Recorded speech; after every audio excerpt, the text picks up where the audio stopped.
দেখবেন বাংলাদেশে আমাদের ক্রিকেটাররা যখন অন্য কোনো দেশের সাথে খেলে, অনেক সময় এমন হয় বল বাকি একটা, রান দরকার 6টা। বল বাকি কয়টা? পটুয়াখালী বুঝে নাই বোধহয়। বল বাকি কয়টা? রান দরকার। আপনি দেখবেন ক্যামেরাম্যান তখন গ্যালারিতে খালি দেখায় দর্শকদের যে কি অস্থিরতা। হিপ হপ স্টাইলের মেয়েটা, যে মেয়েটার ওড়না এতক্ষণ ছিল গলায়, এতক্ষণ কই ছিল, ওই মেয়েটা দেখবেন ওড়নাটা টেনে মাথায় দিয়ে এরকম মুনাজাত ধরতেছে, আল্লাহ আল্লাহ, একটা ছক্কা, আল্লাহ আল্লাহ, আমার লাল সবুজের পতাকারে তুমি অপমানিত কইরো না আল্লাহ, ইন্ডিয়ার সাথে আমাদের খেলা, আল্লাহ আল্লাহ, একটা ছক্কা, একটা একটা।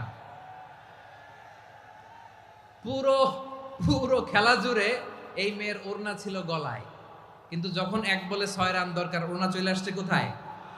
মাথায়। আবার মুনাজাত আছে না নাই?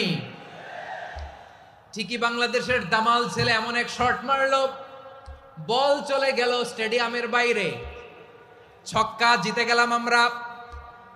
পুরো স্টেডিয়াম জুড়ে চিৎকার, হই হুল্লোড়, মৌজ মাস্তি। যেই মেয়েটা মাথার মধ্যে ওড়না দিয়ে এতক্ষণ সুবহানাল্লাহ সুবহানাল্লাহ বলে আল্লাহর কাছে দোয়া করেছে, ওই মেয়ে এখন আবার ওড়না ফেলে দিয়ে নাচা শুরু করে দিয়েছে।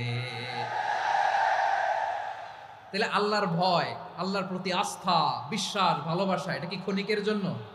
মানে আমার যখন লাগবে তখন আল্লাহরে ইউজ করবো নাকি?